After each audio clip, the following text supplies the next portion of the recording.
de escuchar las exposiciones del miembro interpelante y las respuestas del señor ministro de Economía y Finanzas y el presidente del Banco Central, creo que es oportuno plantear unos pocos temas, con la mayor brevedad, algunos pocos temas que no han sido objeto de debate en el día de hoy, e insistir sobre otros que nos parece que merecen mayor atención dada su trascendencia. Cuando se elaboró el presupuesto quinquenal del actual gobierno, aprobado luego por el Parlamento, se tomó como base un escenario macroeconómico nacional e internacional extraordinariamente favorable para el Uruguay.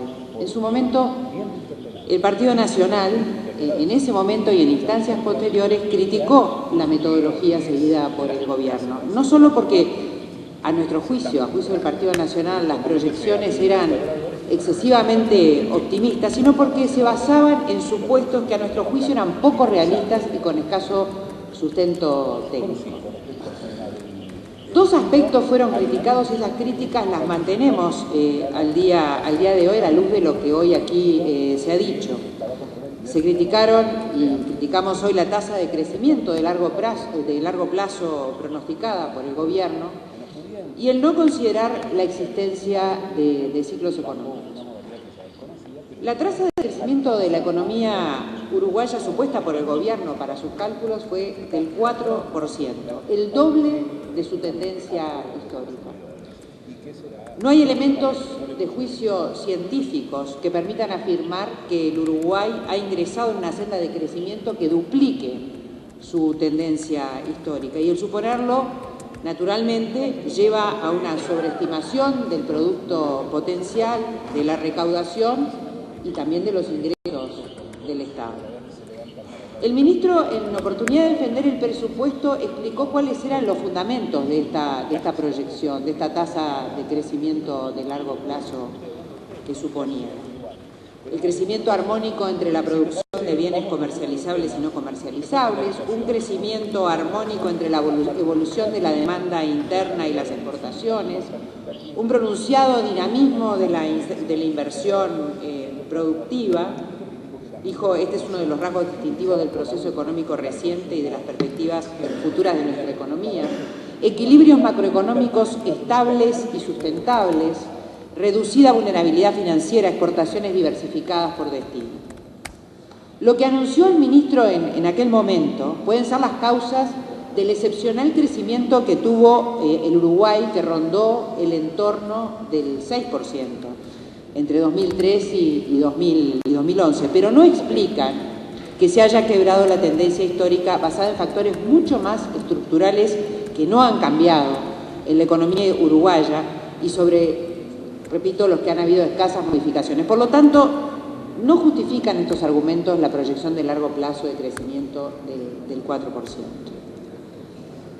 En la misma ocasión nos dijo que sus proyecciones son prudentes y realistas, prudentes cuanto más nos alejamos en el tiempo, y realistas sobre el escenario del que estamos en condiciones de aportar información cuantitativa y cualitativa especialmente procesada para la elaboración de nuestras previsiones. Yo recuerdo que en aquel momento el diputado Bonilla, que es también economista, presentó un pedido de informe que nunca fue respondido, en el cual preguntaba cuál es el modelo econométrico o estadístico que utiliza el Ministerio para realizar las proyecciones macroeconómicas. ¿En qué fundamentan esta proyección de la tasa de crecimiento del largo plazo? Y en el día de hoy habló, al sostener esta proyección, de diversas instancias técnicas que la justifican, pero no explicitó cuáles son, y hubiera sido muy bueno que explicitara cuáles son. Con los datos de crecimiento del 2012 y el proyectado para 2013, queda claro que el 4% no es la nueva tendencia de largo plazo de la economía uruguaya, ya que será menor en condiciones económicas internacionales favorables. Por el contrario, queda claro que no se aprovechó la excepcional bonanza económica que acompañó por suerte al Uruguay durante todo este tiempo para realizar las reformas fundamentales que sí podrían haber puesto a Uruguay en un nuevo sendero de crecimiento. El ministro dijo en esa oportunidad, en la oportunidad de defender la ley de presupuesto, que la propuesta presupuestal y la orientación de la política fiscal tienen que trabajar por la recomposición del balance fiscal en la medida que pretendemos que la política fiscal continúe siendo una herramienta al servicio de intereses mayores y que tengamos la posibilidad de reaccionar cuando sea necesario con las herramientas de política fiscal. Eso solo es posible, dijo, si en los momentos en que es necesario usar la herramienta fiscal se está en condiciones de hacerlo, y se está en condiciones de hacerlo cuando se tiene una situación fiscal sólida y un nivel reducido y mitigado de deuda pública. Sin embargo, el otro aspecto criticable fue precisamente, desde ese momento, la planificación fiscal del periodo, que no consideró la existencia y la fase del ciclo económico en que se encontraba nuestro país. El Gobierno no tuvo en cuenta que en una fase expansiva del ciclo económico como en la que nos encontrábamos en ese momento se deben tener déficits fiscales menores. Lo ideal es tener superávit, hubiera sido lo lógico, dado el nivel de crecimiento. Y de esta manera el gasto público juega un papel estabilizador de la economía y no como en la actualidad, que es un factor que exacerba el sentido del ciclo económico. El ministro, en un debate que tuvimos en la Comisión de Hacienda de la Cámara de Diputados, me dijo que la política fiscal es neutra. Y yo creo que eso no es cierto. El hecho de que la economía crezca en forma excepcional y el gasto aumente de forma similar no significa que la política fiscal sea neutra. Por el contrario, quiere decir que es fuertemente expansiva, como han señalado muchos de los economistas serios de este país. Yo hubiera deseado que el ministro explicara si considera la posibilidad de que se produzca un cambio en la fase económica del ciclo, en la fase del ciclo económico que vivimos, y qué medidas tenía pensado plantear en el caso de que esa eventualidad existiera. De su exposición del día de hoy parecería deducirse que considera que no hay posibilidad de que esto ocurra, lo que debería justificar, ya que resulta altamente preocupante. Es cierto que el ciclo económico no es la única variable a tener en cuenta al realizar las cuentas fiscales, pero no tenerlo en cuenta puede ser suicida. Si a esto le agregamos que la deuda pública se ha duplicado entre el 2005 y el día de hoy, pasó de 13.717 millones de dólares en 2006 a 27.900 millones de dólares en 2012. Al punto que el propio ministro, yo lo leí en las versiones taquigráficas, decía que nuestra deuda pública es elevada. Y a esto además le agregamos que el déficit fiscal ha ido constantemente en aumento, vemos que se han cometido errores serios. El Partido Nacional lo ha venido denunciando desde la instancia presupuestal hasta el presente, sin éxito, y los resultados están a la vista. El aumento del gasto, a nuestro juicio, ha empujado la inflación hacia arriba y no se ha ahorrado nada para cuando llegue el momento o una época de vacas flacas y la situación fiscal es bastante delicada. Así lo afirmó, a pesar de que el ministro dijo que nadie lo había afirmado. Yo vi al economista Andrés Massoyer, el jefe de la asesoría macroeconómica del Ministerio de Economía, asegurarlo. En su momento lo aseguró no hace mucho tiempo. Sí, finalmente. La propia estrategia de lograr liquidez, defendida por el gobierno con particular fuerza como un hecho inevitable, es la demostración de que no se tomaron los recaudos necesarios para enfrentar situaciones críticas y tuvo un costo para el país de un punto del producto del año pasado, según dijo el propio ministro en el día de hoy. Si hay que afrontar esos costos financieros es porque no se cuidaron como correspondían las finanzas públicas. En el fondo, los problemas que enfrenta hoy el país se originan en las ansias de la presente y de la pasada administración de engordar, no de fortalecer, repito, de engordar y no de fortalecer al Estado, a través de millones de dólares en cargos públicos y de planes ineficientes cuyos resultados están a la vista. Nunca se incrementó tanto y tan rápido el gasto público. Nunca se hizo tanto para lograr malos resultados como durante la presente administración. Y que no se nos diga que el gasto aumentó por obra de las políticas sociales que nosotros queremos recortar. Las políticas sociales insumen unos cientos de millones de dólares, lo cual no es una cifra despreciable, pero lo que efectivamente ha aumentado es el gasto corriente y lo ha hecho de manera procíclica en un momento en que la recaudación crece a tasas superiores a la economía. Han logrado un milagro, gastar a manos llenas recursos de todos los uruguayos para devolverles peores servicios, en salud, en educación, en seguridad y en tantos otros temas que hoy nos afligen tanto. El ministro tampoco ha logrado explicar con claridad cómo puede ser que sin que se hayan producido cambios importantes en el escenario internacional y en un contexto que aún es altamente favorable, hayamos pasado de una economía blindada a una situación delicada. No hay otra explicación posible que la de que se cometieron errores de los que habían sido advertidos por el Partido Nacional y que no se escucharon por razones políticas ajenas al buen gobierno de la cosa pública. El ministro Lorenzo, hoy se citaba, yo también lo conozco, ha hablado, ha escrito sobre este tema, ha escrito interesantes artículos sobre este tema. Hoy se invocaba uno en el cual se hablaba del oportunismo de los déficits fiscales y su relación con los ciclos políticos. Sabe que la explicación de la actual situación se debe haber priorizado, en muchos casos, opciones políticas sobre las técnicas.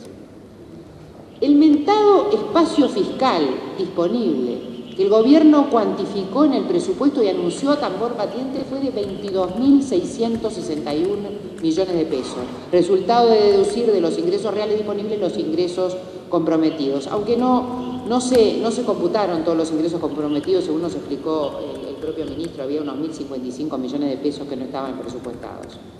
Nunca más se volvió a hablar del espacio fiscal y nunca más se lo cuantificó.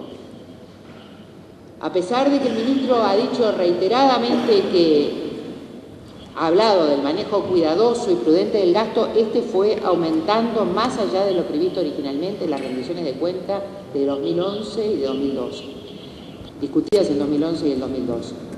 Un capítulo aparte merece la insólita fundamentación que se nos dio el año pasado para aumentar el gasto, el ahorro generado por el menor déficit previsto. Como el déficit fiscal de 2011 fue 0.8% del PIB en vez del 1.1% previsto, se decidió aumentar el gasto en unos 140 millones de dólares ahorrados, se nos dijo, debido a factores permanentes. Yo le pregunté al ministro, recuerdo, sobre mis dudas sobre el concepto de ahorro, porque me parecía que nos estábamos gastando lo que no teníamos. Y el ministro me dijo, más allá de las terminologías que se puedan utilizar, es claramente una situación que generaba un desahorro o una necesidad de endeudamiento equivalente a 1.1% puntos del PIB.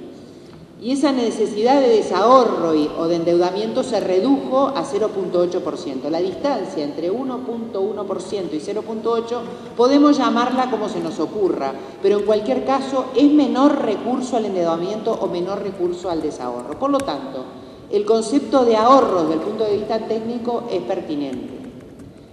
El ahorro también es respecto a lo que está programado. Esto sucede en el mundo de la empresa y de las familias, donde a veces está previsto un resultado y se obtiene otro. Vale decir que ante un déficit menor al previsto se incrementó el gasto. Un absurdo.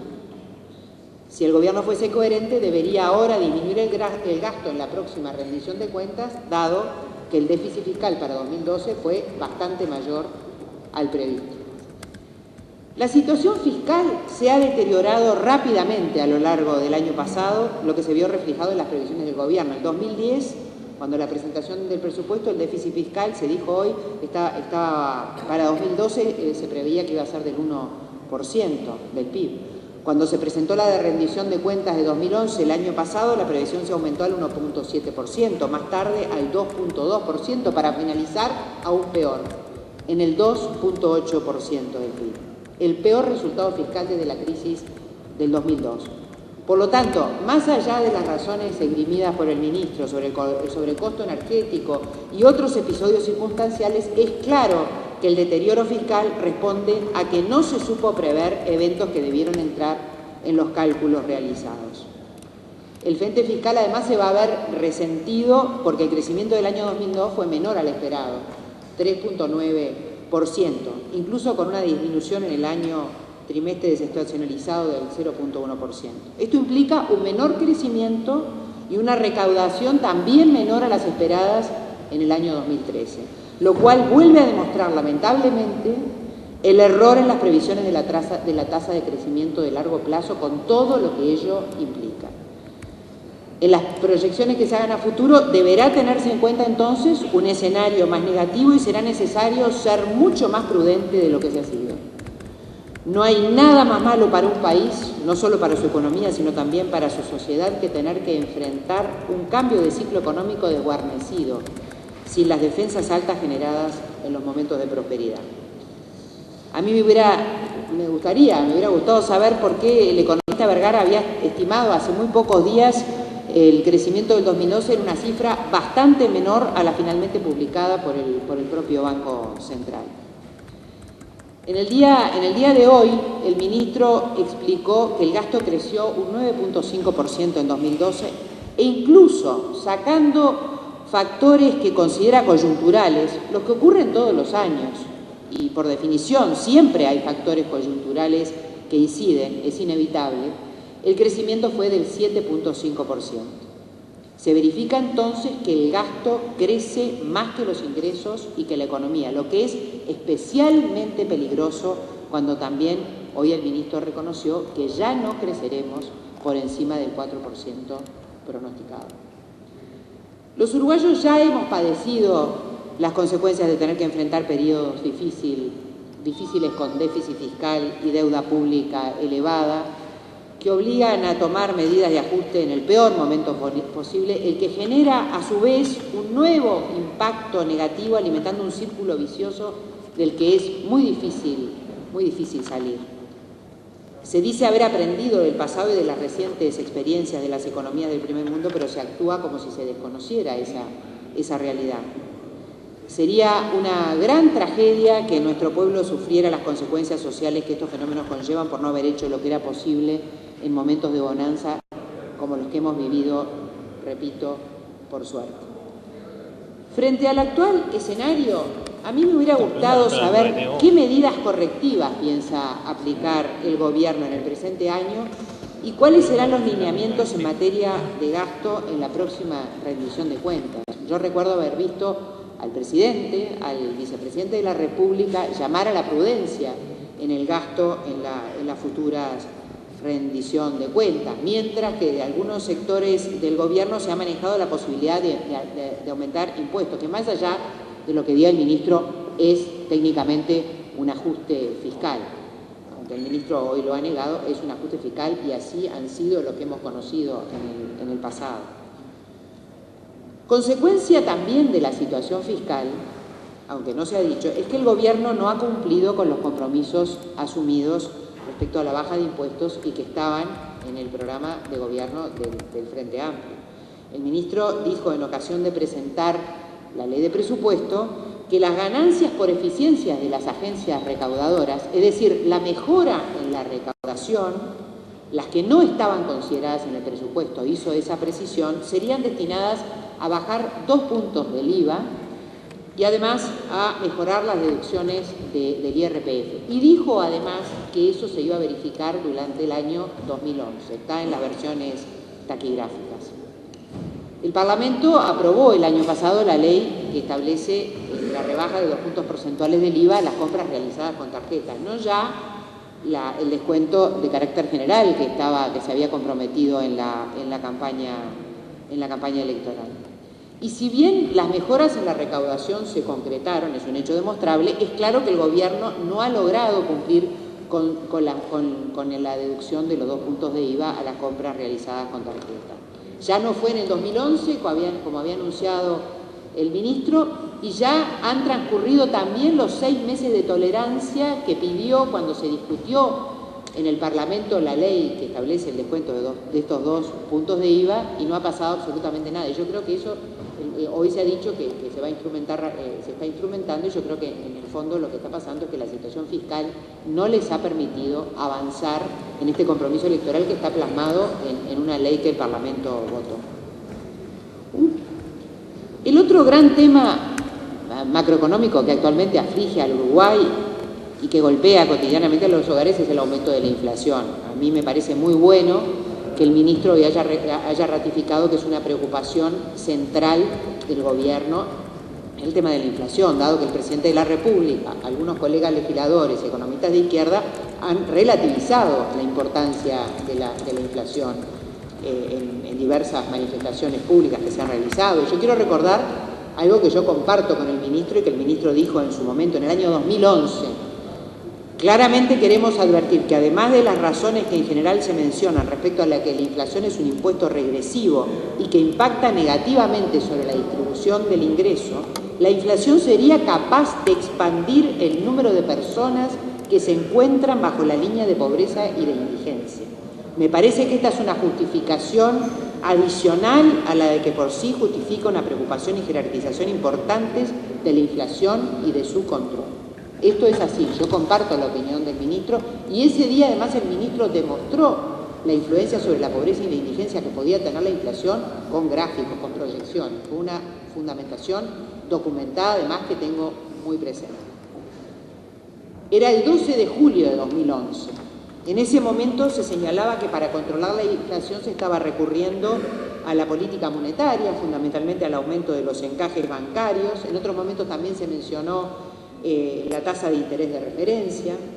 Se dijo que en materia de política fiscal se señalaba que en materia de política fiscal la importancia de la rendición de cuentas 2010 como un ejemplo de prudencia y cuidado, y se mencionó la política seguida en materia de precios administrados y tarifas públicas en las que no se habían reflejado los verdaderos costos de producción de estos servicios, lo que generó pérdidas en las empresas públicas. Esto fue en 2011. Han tenido poca suerte. Todos sabemos que la cifra de IPC del 7.84% al cierre de 2012 no reflejó la inflación real debido al plan tarifario de UTE de diciembre y al acuerdo con los supermercados que comprendía básicamente productos que se incluyen en la medición del IPC. También sabemos y es preocupante la incapacidad reiterada del Banco Central de lograr cumplir con el objetivo de inflación que fija, lo que hace perder credibilidad frente a los agentes económicos y debilita la propia instrumentación de la política monetaria. La encuesta de expectativas que realiza el propio Banco Central da cuenta de que nadie piensa que en 2013 va a cumplirse la meta de inflación que el propio Banco Central ha fijado. En los primeros 2 meses de este año, el IPC ya acumula prácticamente la mitad del techo del rango objetivo, que está ubicado entre el 4 y el 6%. Con eso queda claro que en el presente año nuevamente no se va a cumplir con la meta de inflación que ha fijado el Banco Central. Y por lo tanto es importante que se tomen medidas tendientes al control de la inflación. No solo por las consecuencias negativas que tienen sobre el sistema económico, sino sobre las consecuencias que el propio ministro señaló en esa oportunidad en la que yo leía sus palabras. Y sin embargo, a pesar de que hoy hemos estado largas horas aquí, no conocemos esas medidas, en particular las medidas que va a tomar el Ministerio de Economía, porque el Banco Central ha tomado medidas para tratar de controlar la inflación. Esto debe ser reconocido. Ha utilizado todos los instrumentos que tiene a su alcance, en particular la suba de la tasa de interés de referencia y de los encajes bancarios para tratar de encauzar este problema. Pero, ¿cuáles han sido las consecuencias de esta política monetaria seguida por el Banco Central? Y notoriamente ha sido insuficiente para controlar la inflación. Dijimos que ya en 2011 se hablaba de que el Banco Central estaba instrumentando estas medidas. Y sin embargo, los niveles de inflación no han mejorado, han empeorado. Y la causa ha sido la política fiscal expansiva, acompañada de una política de ingresos que no está vinculada a la productividad del trabajo, que es un hecho que voy a explicar brevemente más adelante y que tiene también efectos inflacionarios muy claros. Vale decir que la política monetaria contractiva instrumentada por el Banco Central lucha para bajar la inflación y se enfrenta con una política fiscal y de ingresos expansiva y entonces lleva todas las de perder en la lucha por el abatimiento de la inflación. Con un efecto negativo adicional, pese a las medidas de esterilización que instrumentó el Banco Central y a lo que dijo hoy el ministro, se ha afectado fuertemente el tipo de cambio real. Estamos ante una situación que todos conocemos como atraso cambiario. Repito, aunque el ministro lo ha negado en el día de hoy. Si uno ve las propias mediciones del Banco Central, puede verse que el atraso cambiario acumulado, especialmente en los últimos años, ha sido muy importante. Eso no se puede desmentir. Esto ha afectado severamente al sector exportador y, por tanto, a la economía nacional. Y esto tiene un límite, que es cuando ya no se afectan simplemente las ganancias, sino que se puede poner en juego la propia viabilidad de importantes sectores de la vida nacional, como se ha dicho hace un ratito. Ayer justamente conocíamos los datos sobre las exportaciones que dan cuenta de una caída de las exportaciones, importante caída de las exportaciones. Reconocidos economistas han observado que para que se pueda controlar la inflación, bajando el tipo de cambio, este debería llegar a 15 pesos, lo que notoriamente es inadmisible por estos efectos que yo señalaba. Y por tanto, un dilema esencial de la actual coyuntura es controlar la inflación sin seguir apelando a una política monetaria contractiva que es ineficaz e ineficiente para lograr el objetivo buscado. No puede continuar esta evidente y contraproducente contradicción entre la política fiscal y la política de ingresos y la política monetaria, que pone en juego la seriedad de la política macroeconómica en su conjunto y expone al país a consecuencias negativas que son innecesarias. El tipo de cambio con un peso apreciado no solo ha contribuido a frenar el crecimiento de los precios, sino que además alienta el crecimiento de las importaciones y reduce la competitividad de los bienes y servicios que Uruguay exporta. Sin embargo, no solo el tipo de cambio ha influido negativamente en el desempeño de la competitividad del Uruguay, también han desempeñado un papel importante la dispar evolución de los salarios reales y la productividad del trabajo. En el periodo 2005-2012, el salario real promedio en el sector privado aumentó un 39.6% según la cifra del Ministerio de Trabajo y Seguridad Social. Sin embargo, en un periodo similar, 2003-2010, la productividad laboral en el sector privado aumentó en solo un 7%, según las cifras de la Cámara de Comercio y Servicios. Contrariamente a lo que señaló hoy el ministro, la productividad de la industria en el año 2011, son las últimas cifras publicadas por el INE, cayó en un 18.6% entre el inicio y el fin del año 2011, sin incluir el tema de la refinería de ANCAP. Es decir, que los salarios aumentaron más de 5 veces lo que aumentó la productividad, por lo que los costos laborales por unidad de producto aumentó en esa misma proporción, lo que finalmente reduce la competitividad del sector privado. Un precio apreciado y costos laborales unitarios al alza son los peores enemigos de la competitividad de un país como el nuestro.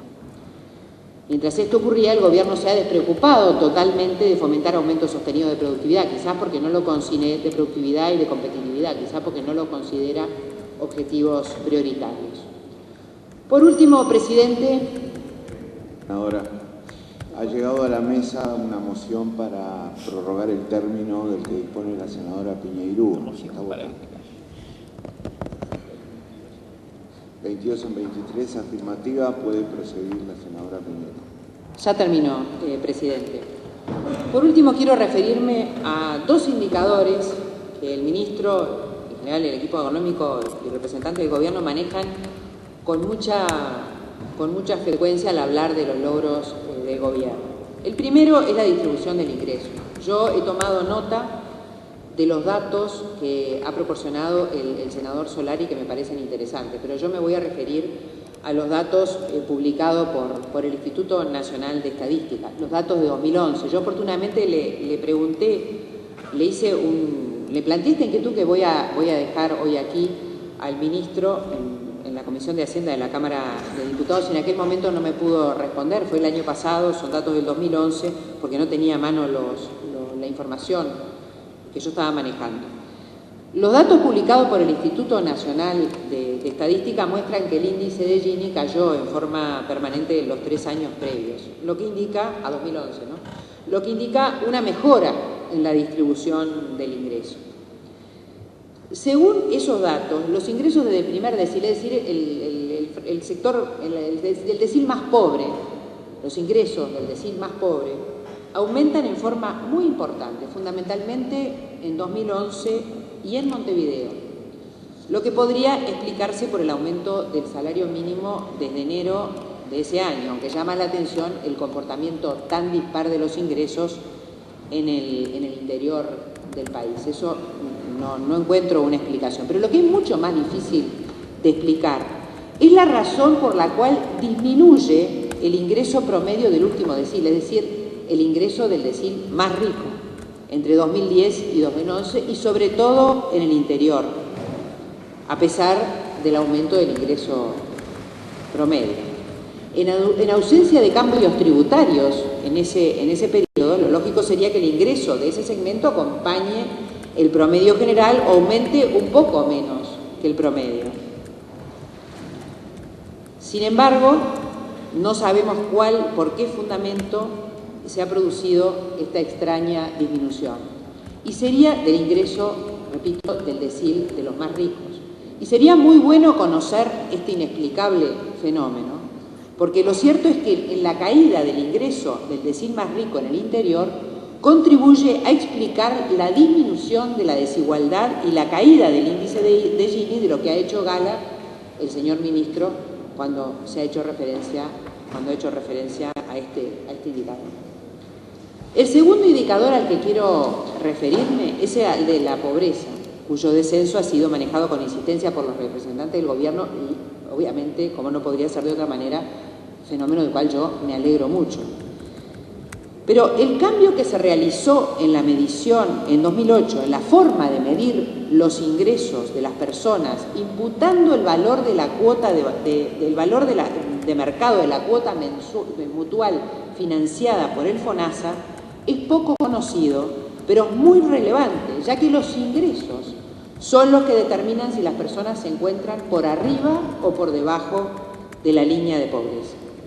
Yo no estoy de acuerdo con este cambio porque el valor de mercado de la cuota mutual financiada por el FONASA no es dinero contante y sonante que entra al bolsillo de las personas y a mi juicio genera una mejora artificiosa de los indicadores de pobreza. Sobre todo, máxime cuando se han aumentado fuertemente los colectivos amparados por el FONASA. Sé que el ministro no comparte este criterio, pero hay algo que no se puede discutir, y es que en el cambio en la forma de medir los ingresos introducidos en el año 2008 tiene incidencia el logaritmo de pobreza. En 2008, el Instituto Nacional de Estadística brindó los datos aplicando los dos criterios, es decir, la medición de ingresos con o sin FONASA, y la diferencia era muy importante. Nunca más lo hizo, por lo cual hasta el día de hoy nosotros no sabemos cuáles son los niveles de pobreza medidos de acuerdo al criterio anterior, que para mí son los mejores porque, repito, el cómputo del valor de la cuota, del valor de mercado de la cuota mutual financiada por el FONASA en los ingresos de las personas mejora artificiosamente los indicadores de pobreza. En conclusión, y para terminar, presidente, no pueden caber dos opiniones. A pesar del optimismo que se ha exhibido en el día de hoy, el escenario económico ha cambiado para peor y yo creo que es bueno asumirlo para tomar los correctivos necesarios. Yo creo que podrían haberse tomado antes o debieran hacerse otras valoraciones en otro momento. pero creo que es importante admitir que el escenario económico ha cambiado para peor. Es preciso, a mi juicio, admitir que no se han logrado mantener los equilibrios mínimos aún en una época de crecimiento excepcional y que no se ha aprovechado la bonanza económica que ha acompañado por suerte a nuestro país para mejorar la prestación de los servicios públicos y para realizar reformas imperiosamente necesarias. Habiendo tenido toda la suerte, todos los recursos, todas las herramientas, todos los instrumentos, se ha perdido el tiempo. Y lo peor del caso es que nos han hecho perder el tiempo a los uruguayos. Gracias, presidente.